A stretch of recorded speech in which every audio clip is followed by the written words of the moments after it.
Praise the Lord. எப்படி இருக்கிறீங்க? சமாதானமாக இருங்க. ஆசீர்வாத ஜெபம், குடும்ப ஆசீர்வாத ஜெபம் நடந்து கொண்டிருக்கிறது. சபையில் வாங்க, கர்த்தர் உங்களை ஆசீர்வதிப்பார். அதே 15ஆம் தேதி உபாச ஜெபம் இருக்குது, 10 மணிக்கு வாங்க. நீங்கள் கர்த்தன் தேடும்போது கர்த்தர் உங்களை ஆசீர்வதிக்கிறவராக இருக்கிறார். இந்த புது நாள் தந்த தேவனுக்கு நம்ம நன்றி சொல்வோம். இன்று கூட வேதத்தில் ஒரு வசனத்தை எடுத்து நாம் தியானிப்போம். ஏசாயா 46 4வது வசனம் பாருங்கள். உங்கள் முதிர் வயது வரைக்கும் நான் அப்படியே செய்வேன், நரை வயது மட்டும் நான் உங்களையும் தாங்குவேன். நான் அப்படி செய்து வந்தேன், இனிமேலும் நான் ஏந்துவேன், நான் சுமப்பேன், தப்புவிப்பேன்.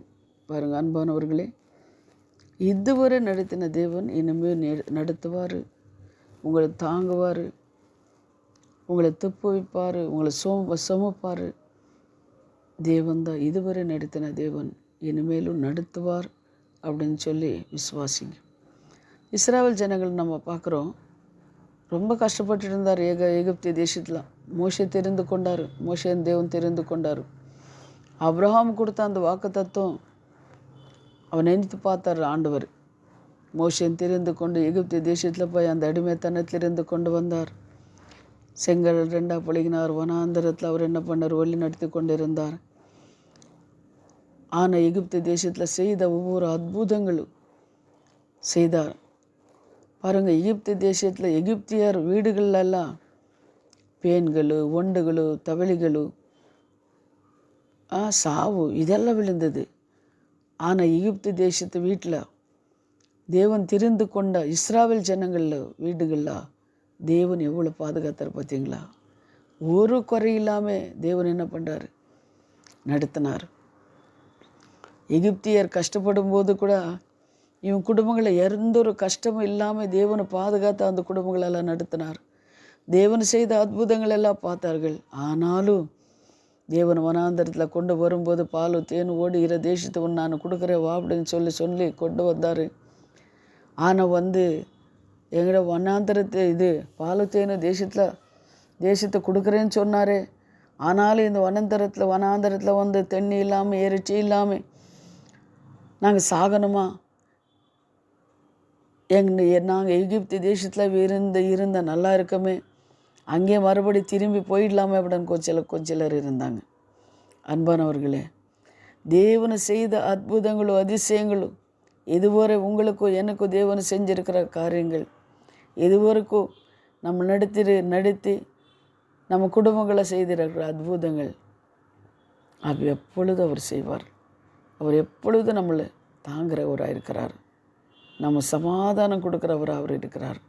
ஆனால் எகிப்தியர் நினச்சாங்க, எந்த ஒரு கஷ்டமும் இல்லாமல் தேவன் எங்களை சொன்னபடி பால் தேன் ஓடுகிற தேசத்துக்கு கொண்டு போயிடுவார், அங்கே போய் நாங்கள் சந்தோஷமாக சமாதானமாக நல்லா ஜாலியாக இருக்கலான்னு. ஆனால் வனாந்தரத்தில் கொஞ்ச நாள் கஷ்டப்படுறதுனால முறுமுறுக்கிறதுக்கு ஆரம்பிச்சிட்டாங்க. அன்பானவர்களே, இதுவரை நடத்தின தேவன் நம்மளை நடத்துவார் என்ற ஒரு விசுவாசம் இல்லாமல் போயிடுச்சு பாருங்கள். எல்லாம் கண்ணார பார்த்து கூட அவங்களுக்கு விசுவாசம் போயிடுச்சு. அதே போல் நம்மளை தேவனை நடத்தி கொண்டு இருக்கிறார், இதுவரை நடத்துகிறார், இனிமேலும் நடத்துவார் அப்படின்னு சொல்லி நம்மளுக்கு ஒரு விசுவாசம் வேணும். அப்படி விசுவாசத்தோடு நம்ம இருக்கும்போது, நன்றியோடு நம்ம இருக்கும்போது தேவன் ஒரு நாளும் நம்மளை விட மாட்டார். அந்த விசுவாசம் நம்மளுக்கு இருக்கணும். அதே போல் சங்கீதம் 48:14 பாருங்கள். இந்த தேவன் என்றென்றுக்கும் உள்ள சதா காலங்களும் நம்முடைய தேவன், மரண பரியந்தமும் நம்மை நடத்துவார். மனுஷனு கைவிட்டுடலாம், நம்ம நம்பினா ஜனங்களை கைவிட்டுடலாம், நம்ம ஆஸ்தி அந்தஸ்துகளெல்லாம் கைவிட்டுடலாம். ஆனால் நம்ம தேவன் நம்மளை ஒரு நாளும் கைவிட மாட்டார். அது எப்போ? ஒரு நாள் 2 நாள் ஆசீர்வதிக்கிறவர் கிடையாது, மரண பரியந்தரம் நம்ம நடத்திக்கிறவராக இருக்கிறார். அதனால் ஜெபம் பண்ணுங்க, தேவன் உங்களை விட மாட்டார். அதில் இருந்த அன்பு விசுவாசம் நம்மளுக்கு வேணும். விசுவாசிங்க, தேவன் உங்களை ஆசீர்வதிப்பார். இப்போ ஜெபிக்கலாம். எங்களை அதிகமாக நேசிக்கிற பரலோக பிதாவே, சர்வ வல்லமுள்ள தேவாதி தேவனே, ஆமேன். கர்த்தாவே ஸ்தோத்திரமப்பா. நரை வயது மட்டும் நான் உங்களை தாங்குவேன், நான் அப்படியே செய்து வந்தேன், இனிமேலும் நான் ஏந்துவேன், நான் சுமப்பேன், தப்பு வைப்பேன் என்று என் தேவனை நீ சொல்லியிருக்கிறீங்க சுவாமி. ஆமென் ஐயா. உங்களை தவிர இந்த உலகத்தில் எங்களுக்கு வேறு யாருண்டு கர்த்தாவே. ஸ்தோத்திர சுவாமி.